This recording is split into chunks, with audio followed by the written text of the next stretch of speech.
కొన్ని క్వశ్చన్లు అడగాలని ఉన్నాను. ఇట్లా మీడియాతో ఆడుకుంటాం ఫేమస్ ఫేమస్ అని చెప్తేనే మొన్న ఒక ఆగస్ట్ లో ఒక వీకెండ్ నన్ను ఆడుకున్నారు మీడియాలో. అవునన్నా దీంట్లో అది ఉండాలి కదా, డెఫినెట్ గా. అది ఉండకపోతే ఎలాగా? అలాగే సార్. అంటే అలా ఉంటేనే ఫాలోయింగ్, వ్యూవర్షిప్ పెరుగుద్ది, అంటే అలాగే ఫ్యాన్స్ పెరుగుతారు, అవి ఉండాలి. మరి ఏ స్థాయికి ఆడుకున్నారంటే నేను ఇంకా అసలు ఆస్తులు అమ్ముకుని దుబాయ్ వెళ్ళిపోయానని. నాకు అర్థం కాలేదు. ఆస్తులు అమ్ముకునే అంత బ్యాడ్ పొజిషన్ లో ఉంటే దుబాయ్ ఎలా వెళ్తారో నాకు లాజిక్ అర్థం కాల. దుబాయ్ ఏదో పెద్ద ఏదో పల్లెటూరు లాగా అక్కడికి బాధపడుతున్నారు. వాళ్ళ రియాక్షన్ లాజిక్ అసలు ఉంటుందా? అదే కదా సింపుల్. అన్నట్టు రిచ్ బాధపడతారు కూడా, రిచ్ బాధపడడానికి కూడా రిచ్గా వెళ్ళారు వంశీ గారు.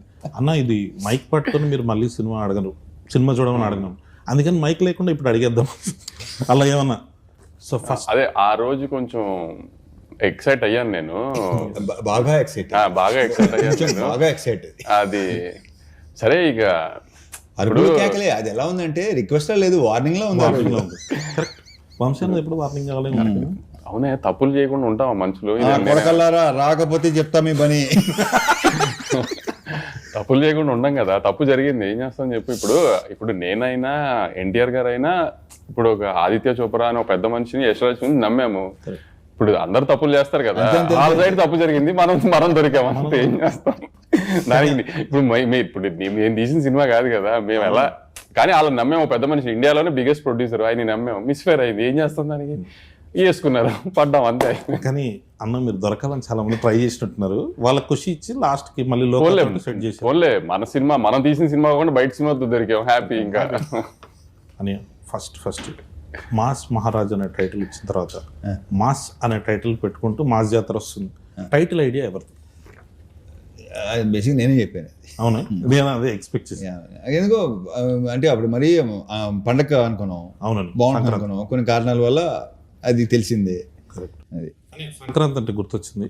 మాస్ సినిమాలన్నీ సంక్రాంతికి వచ్చినాయి అనుకోండి, cinema block buster, super cake, అది ఇదిరా కావాల్సింది మాకు తెలుగు సినిమాకి అని చెప్పి హడావిడి చేస్తాం. దసరా వరకు ఓకే, మిగతా ఏ టైంలో వచ్చినా కానీ ఇదో సినిమానా, కొత్తదనం లేదు. సో దాంట్లోకి వెళ్ళిపోయి ఈ ఆర్టిస్టిక్ మెంటాలిటీలోకి వెళ్తున్నారు. ఆర్టిస్టిక్ కాదు, క్రియేటివిటీ.